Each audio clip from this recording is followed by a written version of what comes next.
Então, não admita no seu coração qualquer outra coisa, porque vai ser mentira, vai ser engano, vai ser miragem, porque você só é gusano.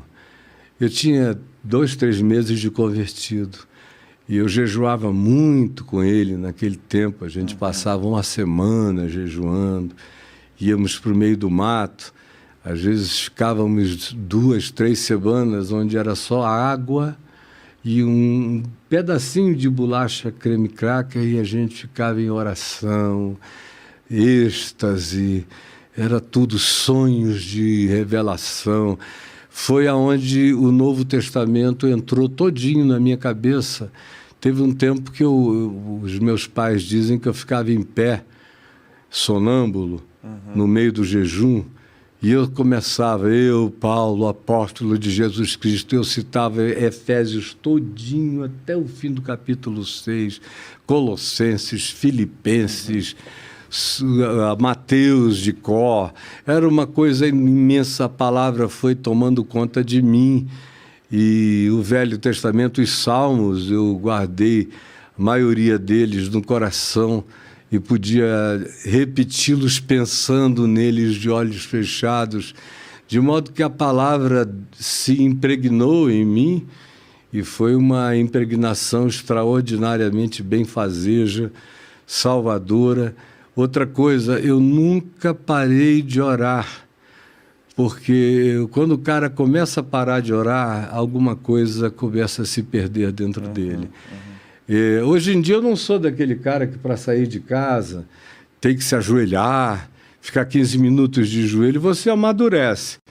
Mas eu ando o tempo todo em oração e tenho o meu tempo particular com a minha mulher, de oração, intercessão pelos filhos. A gente se derrama, chora. Os filhos estão todos bem, a gente intercede pelo futuro, pelos netos, pelos amigos, mas o coração anda no espírito. Eu fui aprendendo a pensar orando e a orar pensando, a transformar o pensamento numa coisa que viaja por dentro de Jesus e do Evangelho. Eu creio que assim é que se desenvolve na gente a mente de Cristo. E a última coisa que eu sou no mundo é herege. Hereges são todos esses que negam o Evangelho de Jesus por causa de Davi, por causa de Abraão, por causa dos juízes, por causa de Gideão, por causa das leis do apedrejamento, da morte, de vai para isso, vai para aquilo. E olha que o Novo Testamento não tinha inferno, né? Era só o Seol ali, o cara ia para a sepultura, não tinha uma escatologia proposta.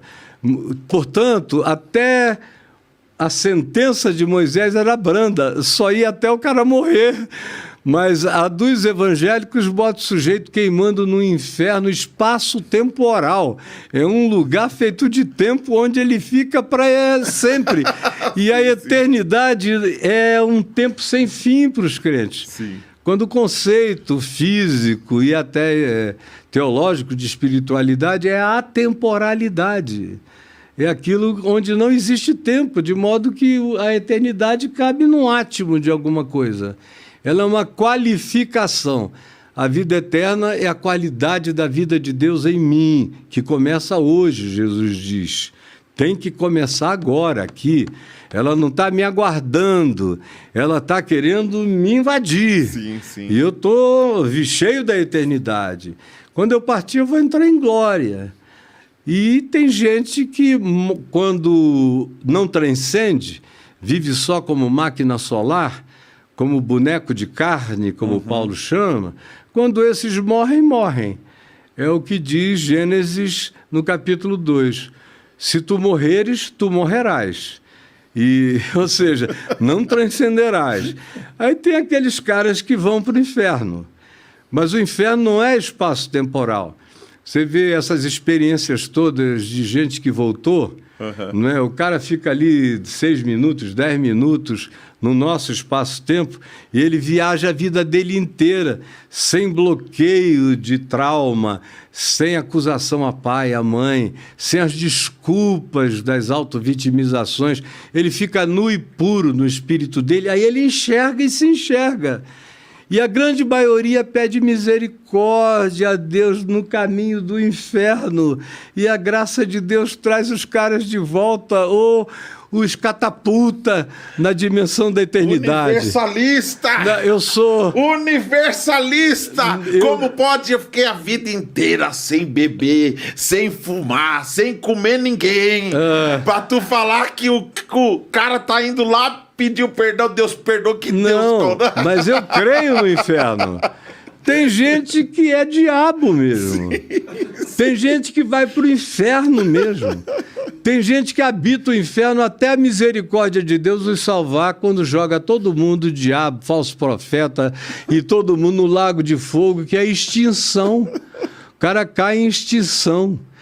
E temos nós que aqui, pela misericórdia e pela graça de Deus, transcendemos no amor, na fé, na esperança, na justiça, na bondade, na certeza da justificação em Cristo, que nos apazigua eternamente, e não por mérito, só por graça mediante a fé, nós já passamos da morte para a vida. Então aquela mulher que foi, vou até mostrar para você aqui que tem um pessoal, aquela mulher que foi pro inferno 8 vezes, então ela foi mesmo. Não, aqui foi uma viagem psicodélica, né? Ah, tá. Então ali é maconha mesmo, é maconha caso. É outra coisa. Tem gente que nem está precisando de maconha. Nem precisa, basta o processo de dissociação de personalidade que ela vai. Aquilo ali é um lado dela acusando o outro lado dela. A mulher viu até o Michael Jackson. Até o Michael Jackson, cara. Tá usando, cara. Pô, isso é muito bom, isso que você tá usando. Vamos aprender moonwalk, enfim, né? Eu peguei um Uber, o cara só falava besteira. Só que o cara mudar, eu acho que ele era bipolar, porque ele mudou o assunto quando ele descobriu que a gente era do meio, né? Ele, vocês são evangélicos? Eu também sou, porra. Ele falou, legal. Caramba, beleza. Ele, não, porque eu tava em casa e eu deitei e dormi e eu fui pro inferno. E você aí, vê como é que ele anda perturbado. Eu vi irmão, um letreiro, tinha 1, 2, 3, 4. Tinha uns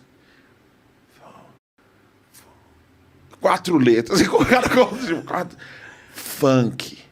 Ele falou que viu 4 letras que eram. Parecia um petróleo, um líquido preto. Que ele colocava a mão. E ele falou que era tão real aquilo que ele acordou se batendo que ele estava ardendo do fogo. E você fala, né? Como diz aquele versículo, é melhor ouvir isso do que ser surdo. Do que ser surdo, com certeza absoluta.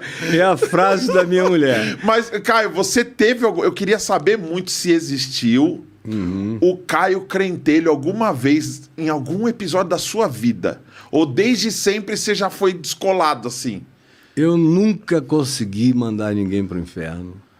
Eu nunca consegui dizer que o cara estava no inferno.